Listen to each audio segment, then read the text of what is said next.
Hello, good afternoon. Welcome to Joy News today. We are coming to you live from our studios in Kokomlimle on your digital terrestrial TV because we're free to air on Go TV channel 144 and DSTV channel 421. We are your home of independent, fearless and credible journalism. This afternoon, GPRTU is expected to announce an increase in transport fares later today after meeting with the government. But passengers say price hike will affect their personal budget. Transportation for your child, you also have to give him 15 cities or 20 cities, and it is also affecting you too. So you are appealing.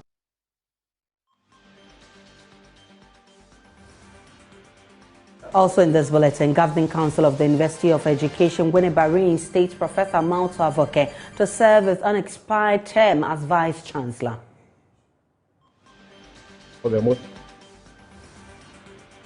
Plus, the opposition National Democratic Congress to join other political parties and some civil society organizations to protest e-levy. All of these, including business, sports, coming up in the next hour. Please stay for details.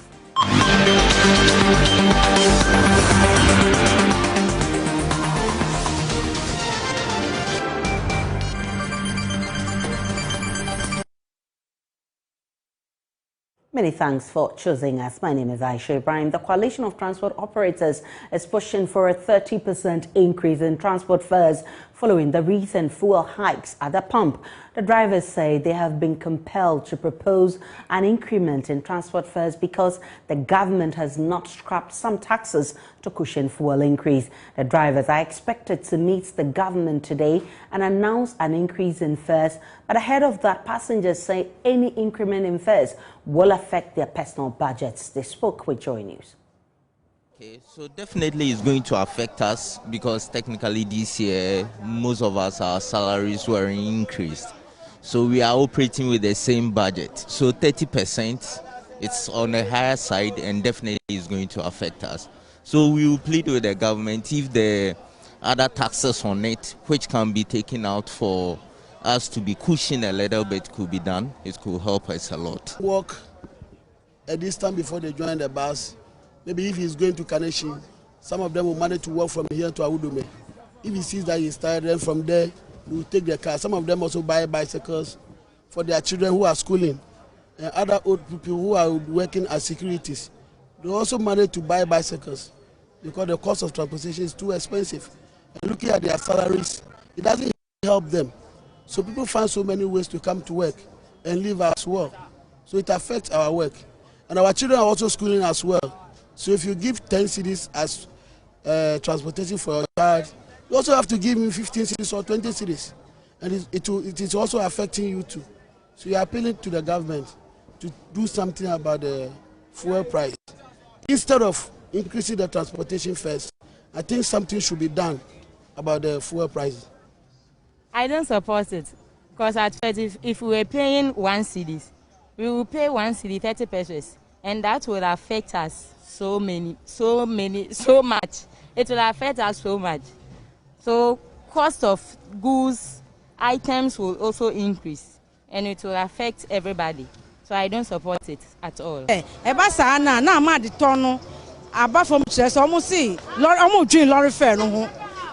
I didn't know who plans of person because of lorry fare into on to me to be why any budget in now do a station near because I lorry fare so say na dia was autono on to me to was I my so at the top for young tree.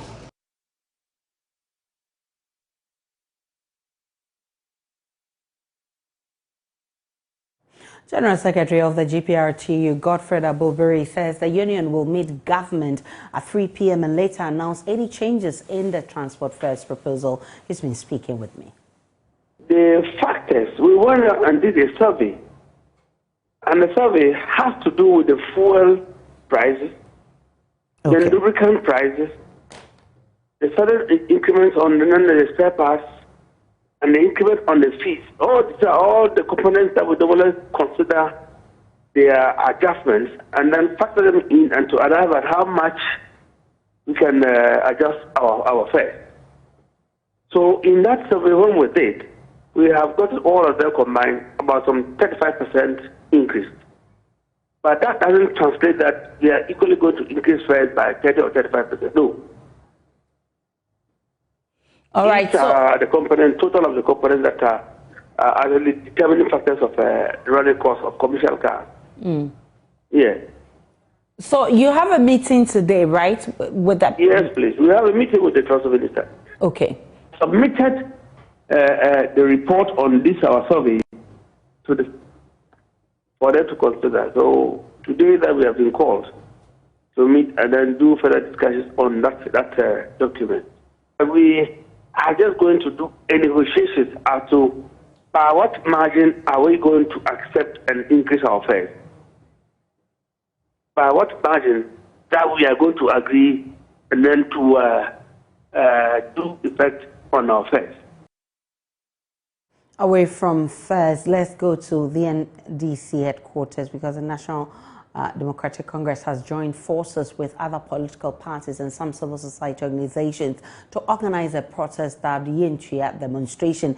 The demonstration, according to the NDC, is to protest against, among others, the introduction of the e-levy, the industrial action by university teachers, and the suspension of allowances for NAPCO trainees. The National Youth Organizer of the party, George Opariado, asked the citizenry to occupy Parliament. Our reporter, Kwesi Parker Wilson, joins us for more. Kwesi, when are they planning to hit the street?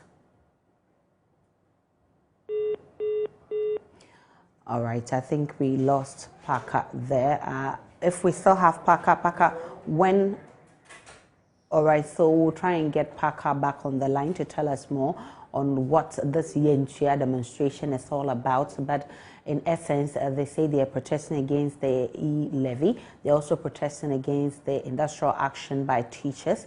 We'll be getting back onto that matter because today a meeting between NLC and UTAG has also been cancelled. We'll be getting into all of that shortly. But now the Governing Council of the University of Education, Winneba, has reinstated Professor Mauto Avoke to serve as unexpired term.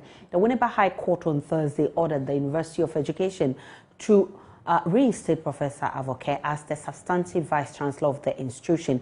The court, presided over by Justice Abuaji Tando, also charged the university to reinstate the other 4 principal officers who were unlawfully dismissed to their former grade. Professor Avoke was on Monday morning ushered into his office after a brief meeting with members of the University Governing Council and other major stakeholders. What is clearly required at the University of Education today is unity. Critical to understand you must work together in unity. Otherwise, we cannot forge any development agenda. Even as we celebrate today that we are back to the university, we also mindful of some of our colleagues who have not had the opportunity to come back. And so, within the coming days, we would work with council to framework to see that those other people who were dismissed, who are at home, will also come back. I think we're thankful to the President of the Republic, the Secretary Minister, the Governing Council, and all others who through prayers and support has made this day possible. Let's go to the phone line and speak with our correspondent in the Central Region, Kojo Nyako, who's been following this for us. Kojo Nyako, what actually led to this decision by the court? Well, so you remember that in 2017, Professor Avoke was instructed to vacate his post until a case against him and the university was determined. And so that case was sent to the court by one Sufi Kofi Kwaira, a resident of that place. So following that, there's been some back and forth. They went to the Cape Coast High Court and went to the Court of Appeal. And then just last week, the court at Winneba ordered that he should be reinstated because there was no wrong on his part that was done. And then it was not only him, but 4 other principal officers of the university, Dr. Theophilus Senior Akole, the finance officer, Daniel Sete, Mary Jime, and Franco Usu. These were all beneficiaries of the judgment delivered by the court presided over by Justice Abuaji Tando last week. What has been the reaction to this, I mean, in the school and even at the court after this decision was taken? Well, so it's been mixed. It comes as a relief to many of the staff and then some of the students and residents of Winneba. But it also comes as a shock to many because they didn't see it coming. They knew that the case had been taken to the High Court, to the Court of Appeal, and so they didn't see this coming. But what has been said by the Council Chair, Nana Ofori, is that they are beginning to work on the reconciliation process for unity to prevail on the University of Education campus. And so the acting Vice Chancellor, then Professor Odoben-Brakwa, also even initiated those steps towards the peace building of the University of Education. You remember that when the whole impasse started, a new Vice Chancellor was ushered into office. The president himself was there, but he's done with his term. And so on October 1, 2021, his term expired, and so the ProVC was asked by the council chair to act in the stead of the Vice Chancellor. And so today, his also tenure as the acting Vice Chancellor comes to an end because Professor Mautu Abeka has been ushered into the office. Now, we understand there's heavy security presence at the university. Can you confirm this? Yeah, that's true. Heavy police presence on the campus. Even before that, the Efutu Municipal Assembly brought out a release detailing how the security arrangements would be made in order to usher Professor Mautu Abeka back to his position. And so this morning, there were about 5 police vehicles. Lots of the police personnel were there. Some were in plain clothes. Others were also in police uniform.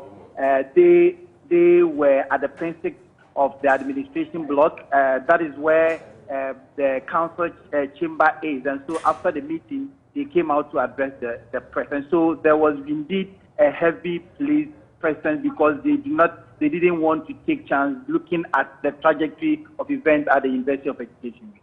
Kwejonyako is our correspondent in the central region. We'll bring you more on this in a subsequent bulletin. Let's come back to Accra, where the opposition National Democratic Congress is organizing Yenchia demonstration. We'll get more on that shortly. But depression and anxiety are common among people with hearing impairment. This is according to a 2019 Oxford University study. Nearly 500,000 Ghanaians are hearing impaired per the latest population and housing census, but a lack of attention for many of them means some endure a life of pain with little or no help in critical times as childbirth. In the following report, my colleague Justice Beidou shines light on the life of a mother with hearing impairment and her journey to bring up her daughter. When Esther Kofi found out that she was pregnant, she says her heart skipped a beat. As a woman with hearing impairment in a country with little or no support for people of her like, life was already tough. There's a lot of, hearing people who refused to accept me as a deaf person. Thanks to her family, her delivery and parenting has not been as rough. But not all deaf mothers are this lucky. Some people think that, deaf people can take care of their kids. Actually, we can, and we do our best. I like her a lot. She's really smart, and she actually got to know that her parents are deaf, very early. Example, when we go out, when I go out with her, and we are in the car, she doesn't talk with me, like speaking. She signs with me when we're in the car because she knows that her mom is deaf. Teachers were even calling me Mumuni. It got to a point when you come to my school and you mention my name, nobody knew me until you say Mumuni. Before everybody will know, oh yes, this is the guy you are looking for. It was that bad. Jonathan in Team Dakun grew up in Koforidua. His mother and father were both deaf. Today he works with the Ghana Association for the Deaf, and he is the one who has brought me to meet Esther and to help me interpret what she wants to say. If a person is born deaf already, being deaf alone has its own mental health implications on the individual. There are some deaf people who get all the support that they want. Other deaf people don't have that. They don't have the support. Nobody's helping them. Nobody, they are neglected. Look at what that alone can do to a person. So if that person happens to be a mother, then they end up treating, it also has some kind of effect on the child, because then they end up treating the child in a certain way that we would say it's not right. A 2019 Oxford University study showed deaf adults have a higher reported rate of diagnosis of depression or anxiety disorder. The Ghana Health Service does not have sign language interpreters in many health facilities across the country. Deaf women go into labor many times under doctors who do not know how to communicate with them. Antenatal and postnatal centers largely do not have sign language interpreters, and there is almost no one to talk to about their mental health post-delivery. In Ghana too, even normal people who have mental health are not even able to access healthcare because of what discrimination and how people will talk about them. How much more a deaf person? They don't even know that there's a place where they can even go to get that assistance. I'm not God to know what her future will be, but what is I want to do is that I want to work so hard to give her the best education that she needs, to give her every needs that she wants. Maybe when she grows up, she's of age and she wants to be a doctor, I'm ready to support her to become what she wants to become. I'm ready to encourage her to learn hard, to make her parents proud. Compared to her friends, Esther has been lucky. But in a country where care for deaf people is almost non-existent, many deaf mothers are going through a dark, lonely journey of caring for their children. Justice Baidu, Joy News, Ebri.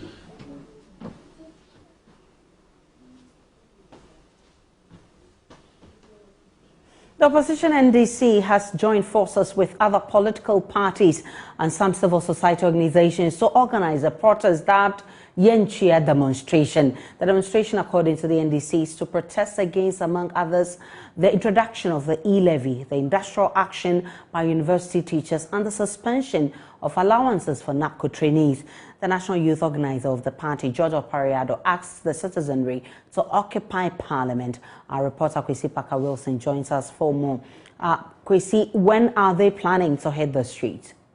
Right, so Aisha, this demonstration that Yenchia put together by the NDC and some civil society organization is expected to come off on Thursday, and they are calling every individual, every Ghanaian, to join forces with them so that they protest against the government. It's the view of the NDC. The government has mismanaged the economy, and that is why they want to demonstrate against it, because in spite of all the revenue measures that we have in this country, they still want to impose further action on the ordinary Ghanaian. In fact, we had the coalition of tertiary students also here, and they indicated that the industrial action currently going on by university teachers is obviously having a toll on the academic activities. Some of them have left campus already, but those from afar, those from about the 5 regions in the north, are still struggling to get back home because they don't know when to go home, and if they go home and the teachers come back or the lecturers return, they have to come back again. And that journey, they don't want to go through. I would mean one of the civil society organizations who have agreed to join forces with the NDC to demonstrate on Thursday. Sir, what's your name and what's the name of your group, sir? My name is James Kalashikeli. I'm representing Adam P. Encourage Democracy Advocacy Movement. Okay, so that's the movement. And you have decided to join the NDC and other political parties to demonstrate. Someone will ask, why? It's because we sat down as concerned citizens and we've realized that things are not going well. I'm a young person. After the collapse of the banking sector reformation, nothing is happening. Many of my colleagues are home, not doing anything myself. Sometimes I don't get anything. You were working with the bank? Oh, of course, yes. And now you are home? Oh, I'm home. And so for me, I think that people are even going through difficult situations than what I'm going through. And to further burden the people with taxes, that will make their strike go more for them. I think that is not right. So what do you intend to achieve with this demonstration as you join the union? Well, sometimes we know government might not listen. But then it goes to the history that there were people who stood up against a particular decision government made. For instance, when we went to Tamale to demonstrate against the new voters registration, it came on all right, but then it went into history that these were concerns, or these are concerns from certain group of people, which if we incorporate them into the procedure, it will help us going forward. And then we make some successes. From there, we look at the cross-pack and the URC movement and the demonstration that we had in Tamale the last time concerning the 4% and the 7% increment of public servants' salaries and all that. You think that they didn't listen? They listened. That's why they made amendments to some of the things that they did. So you want to force government we want to make amendments? Because we are also stakeholders. Citizens are stakeholders, irrespective of their political affiliation. And so if we are making contributions and you say you will not listen, are you alone in this? You are not. We are all together in this boat. And Ghana is not for one person. And so if you are a regulator and I'm an industrial player, don't you think that we need to sit down on the table, discuss, look at the things that will benefit all of us? It should be a win-win agreement. It shouldn't be you taking everything and imposing everything on us. Already we've had it to our home. If you are saying that you want to increase or broaden the tax, fine. We are not against it. Right. It's good. But what we are saying is that there are companies that have been granted tax havens. They've been granted tax, holidays and all that. And they've not been paying taxes from 20, 10, 15, 30, 40 years. And so if you say you want to broaden the tax, these people, and do you know, broadening the tax, do you know the people that you are saying? It's we, the middle income earners. Those categories are the people that we are always affected by broadening the income or the tax rate. What about the people who are into private business? What about the people who are into other business? And so increase the tax rate, we agree. But further burdening us with e-levy and others. See, on my, what's the name, our water bill, right, we have sanitation levy. Can you see the beans that are listed all over and no vehicle fix those beans everywhere? I see. So why? So these are the reasons you are protesting against this. Yes, we are saying that listen to us. We are already burdened.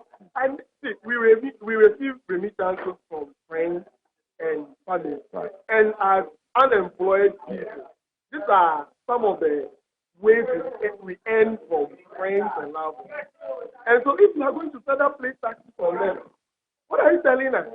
That we are going to suffer more than we are suffering now? That you will accept from the government. Oh. Thank you very much, sir. So he is with the anchoring democracy advocacy movement, and they have joined forces with the NDC to protest on a Thursday and forcing government to amend their ways and ensure that the right thing is being done.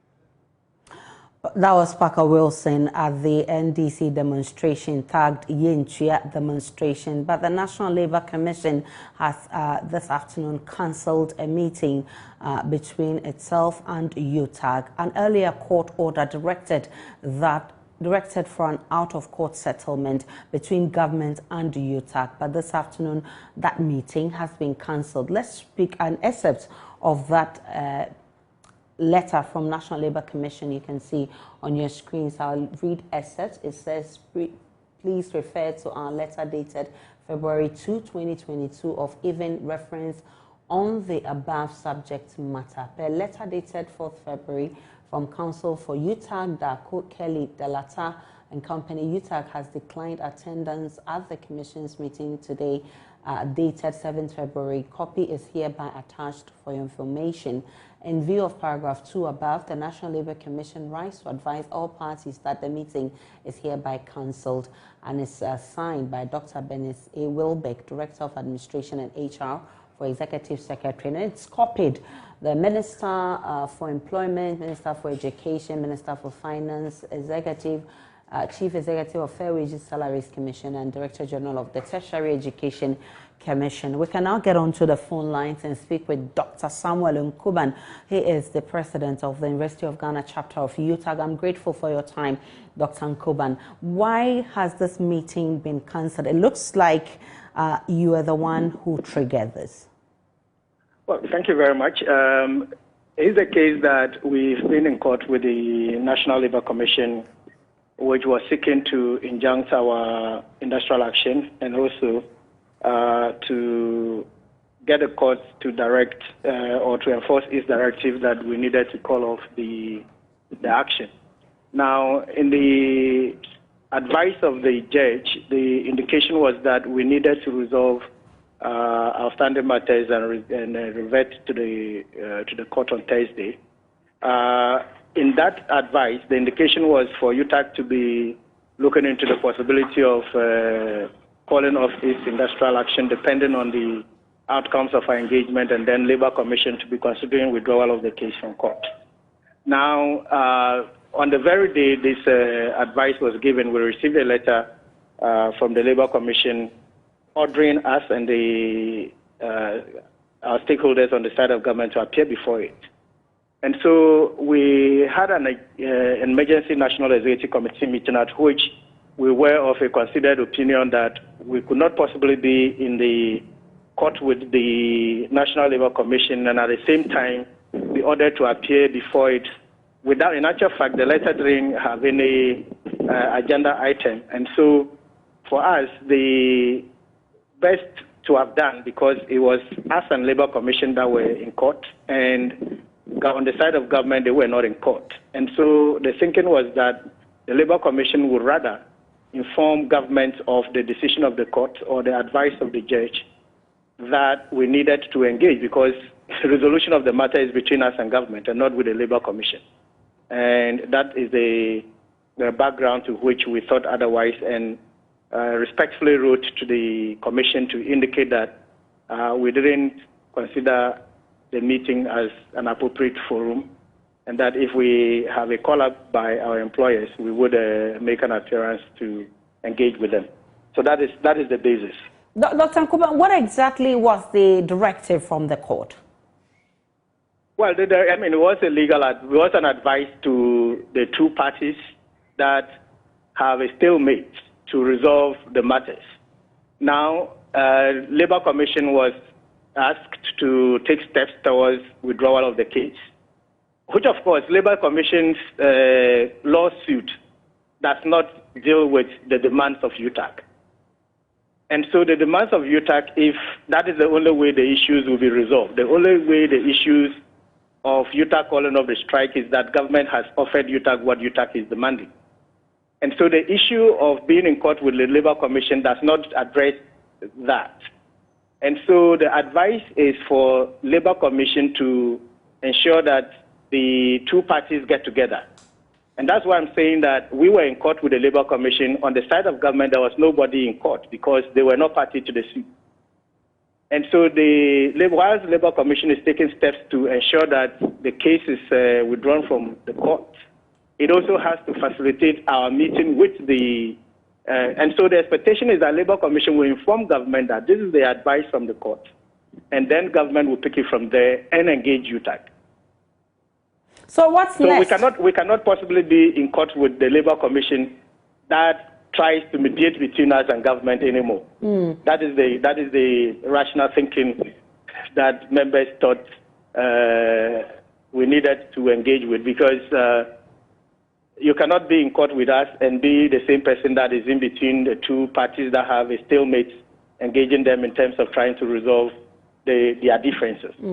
So what's the next step you intend to take on this matter? So we have had an invitation from the Minister of Education through Ghana Tertiary Education Commission with all of its stakeholders for a meeting tomorrow at 3 p.m., which we sure would honor, and to hear what they bring to the table. I'm grateful for your time. Dr. Samuel Nkoban, you. he is the president of the University of Ghana chapter of UTAG. The Asikuma Odoben-Brakwa District Assembly has described the classroom project as a huge relief to the district in terms of educational infrastructure.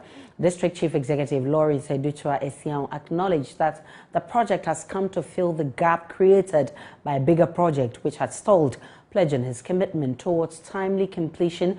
Mr. Edutua Esian commended the multimedia group for selecting his district as a beneficiary of the classroom project. Emefa Atiamwa Eli has more.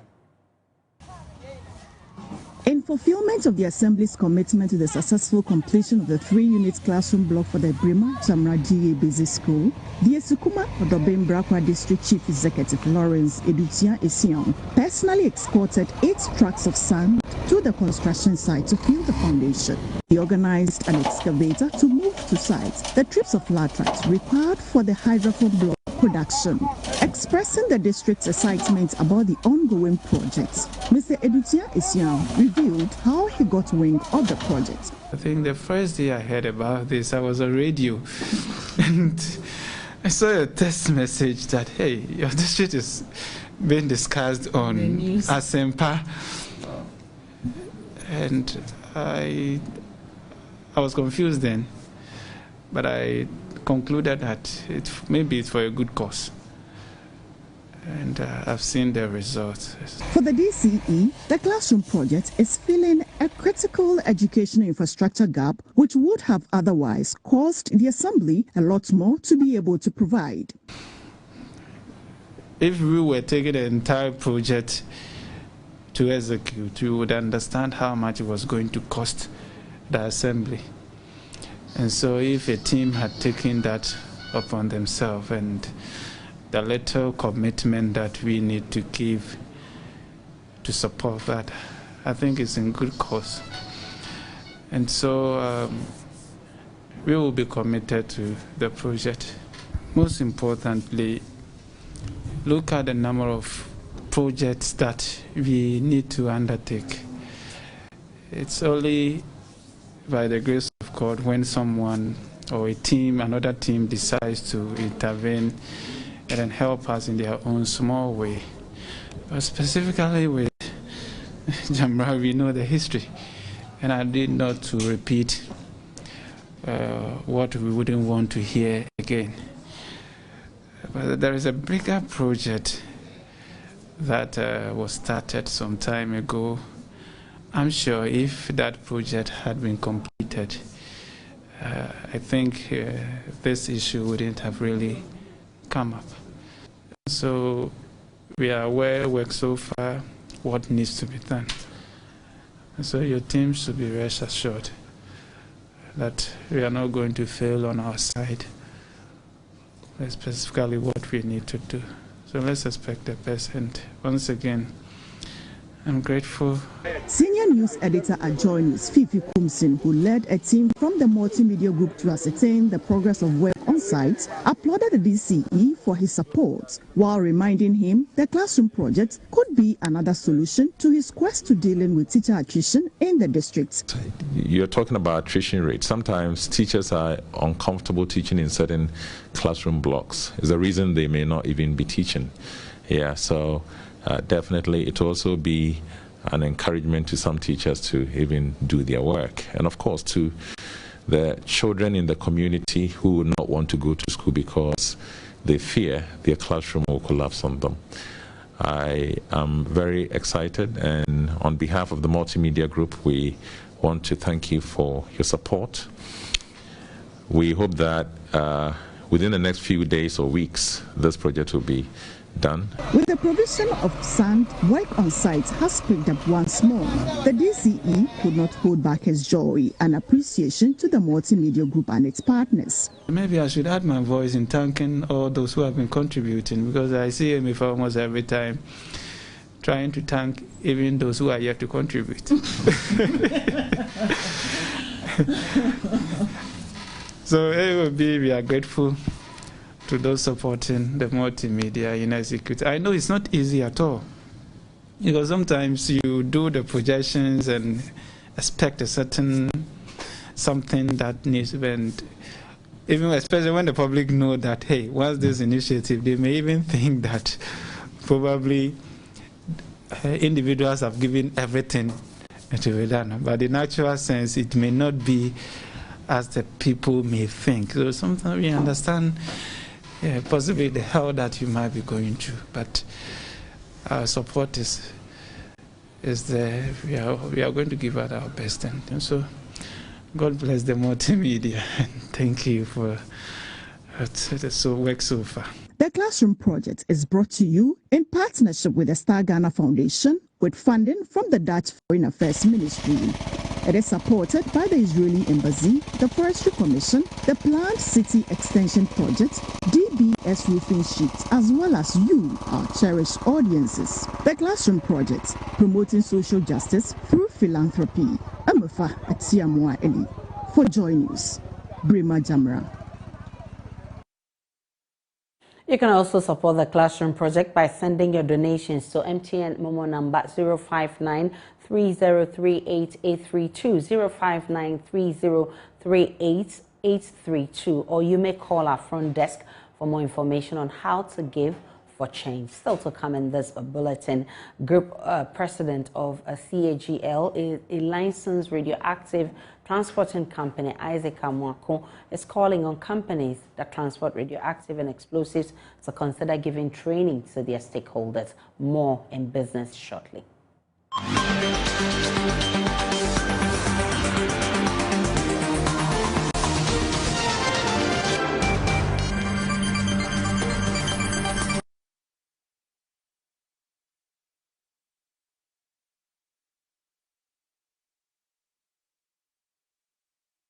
Hi, welcome to Business. My name is Darrell Kwa, Group President of CAGL, a licensed radioactive transporting company. Asikuma has called on companies that transport radioactive and explosives to consider giving training to their various stakeholders and employees responsible for carrying out such activity. This follows the explosion at Apiati, which claimed several lives. He spoke to Joy Business after a day's training program for over 50 frontline security agencies in the radioactive chain in the Western region. Correspondent in Athalia Kwanzaa has more. Asikuma said the explosion at Apiate 2 weeks ago has become a wake-up call for the company to make sure that everyone along within their chain of work gets to know exactly what they are working with to handle them appropriately. Describing the explosion as a tragic accident, he said, radioactive source transporting companies must take a cue and start thinking of the impact that inadequate training and lack of knowledge by the workers can possibly bring. Mr. Asikuma said the explosion at Apiate should be a call for all, including the CAGL, to intensify regulation and knowledge base on radioactive to enhance safety. This training is not meant for protection of yourself alone. It's meant for you to protect yourself, your neighbors, and the environment as a whole. Because you saw water being tested because of the possibility of radioactive leakage, right? So everything is not just about me or you. It's about the whole community in which we live.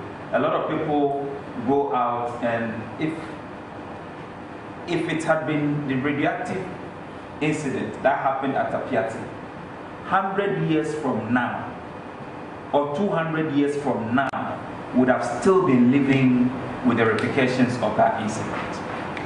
So for me, this training has come in at a very timely time, that in future, when you are escorting or you are doing a documentation or you have to do an approval, you know exactly what to look out for before you do that approval.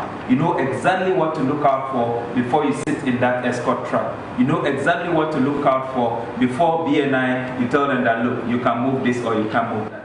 A senior resource scientist at the Radiation Protection Institute, Dr. Francis Otu, on his part said, though there are no ready statistics to back the impact of radioactive sources in the country, that of the lack of knowledge can go a long way to affect generations unborn. Hence commended CAGL Group and asked other companies to emulate them. And I think this is what the Institute is mandated to do, to make sure that she's training people that are occupationally exposed to radiation sources.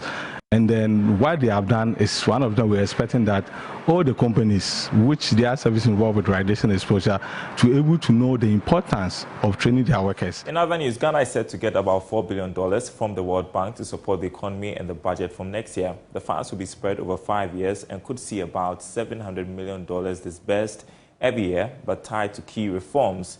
Pierre Laporte is World Bank Country Director. We are in discussion with the Minister of Finance, and the door is open. We have on the table budget support ready for Ghana, but as you know, budget support like IMF programs are based on setting strong reforms. So we are in discussion now with the government to what we hope can be a reasonably strong enough reform package that I can take to my board sometime at the end of this year or early next year. We are keen, we want to. We are in discussion with the government for that. And that is a financial program for Ghana, right? Coming from the World Bank. Yeah, it will be a budget support from the World Bank, yeah, besides the projects that we do. This will be basically cash support to the budget. Okay, but it doesn't come free. It comes with satisfying certain fundamental reforms that will have positive impact on the budget and on other sectors of the economy, like energy.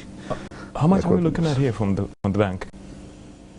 It can be anywhere $200–300 million we can talk about. Yeah. What total funding are we looking at under this country partnership program? It's we're looking at $700–800 million every year for Ghana in the next 5–6 years. Yeah, let's say about over 6 years, about over $3.5–4 billion. We have the day's other latest stories on the marketplace at the top of the hour. Let's do sports now. Enjoy news today with me, Muftao Nabila Abda. The president of Senegal have declared Monday as a public holiday for the people following the success of the Teranga Lions as they won the African Cup of Nations for the first time in their history. Starman Sadio Mane has been speaking about the importance of winning the African Cup of Nations title. My colleague Mubarak Haruna has the rest of the story. And now let's talk about the Black Stars of Ghana. Following their failure in the just ended African Cup of Nations, government demanded the sacking of former coach Milovan Nraivat and claims that they are interfering in the decision of the football governing body to hire the next Black Stars coach. Well, former communications director of the Ghana Football Association, Ibrahim Sandara, has claimed that the Confederation of African Football and FIFA are all unhappy with Ghana, claiming that they are saying with interference in the governance of football in the country, there is a possibility the country might return to another normalization committee.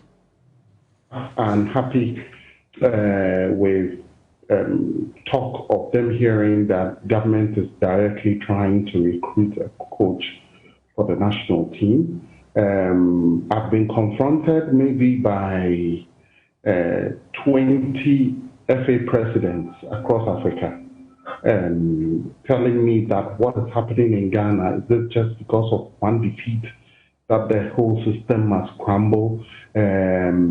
The CAF General Secretary himself, who was in charge of football federations at FIFA before he took that position, also called me into a meeting and asked me for a briefing of what was happening in Ghana. And I told him exactly what was happening. And he came to the conclusion in our private conversation, his thought was that, you know, everywhere in Africa, there must be cooperation between the FAs and the government, appreciating the fact that the government spend money to help run the national teams. Former Communications Director of the Ghana Football Association, Ibrahim Sanidara, speaking. And that's how we wrap up sports on Joy News today with me, Muftao Nabila Abdullah. There's more sports on myjoyonline.com. Good afternoon. Welcome to Showbiz here on Joy News today. Now, renowned filmmaker Peter Sedofia has revealed that many of his colleagues will be creating and producing television shows and series for online streaming platforms this year. According to him, since the pandemic hit in 2020, cinema life has been severely affected, and even though in some countries, including Ghana, the ban on cinemas has been lifted, many people still prefer to watch TV or streaming platforms. Speaking on Showbiz A to Z on Joy FM, Mr. Sedofia stated that because of this phenomenon, the demand for television shows and online content has increased significantly. Away from that, according to Highlight musician Kwesi P, the controversial e-levy should not be passed because it simply does not make sense. He spoke in an interview on Daybreak Hit with Andy Dosty. I think, you see, these things here, when we say we're talking about it, we're going to be here the whole day because there are some things that needs to be done right. You know what I'm saying? This thing, I've had the chance to see the how do you call it, the percentage you pay when you do one mobile money transaction, and I think it's, to me personally, I think it's not too good. It's just too much. Yeah, and so there's a lot we can do to, you know, get all these taxes back without bringing this e-levy kind of noise, you know, in the system. Because to be honest with you, it has really like divided the whole nation as to who wants to benefit from those monies that, you know, they will be taking and all those stuff. And to me, I don't think it's right. It's just too much. It's just too much because we earn a lot of benefit from. On that note, we end showbiz here on Joy News Today. My name is Becky. Over to you, Aisha. And as I wrap up News Today, my name is Aisha Ibrahim. Many thanks for watching. Enjoy the rest of our programs.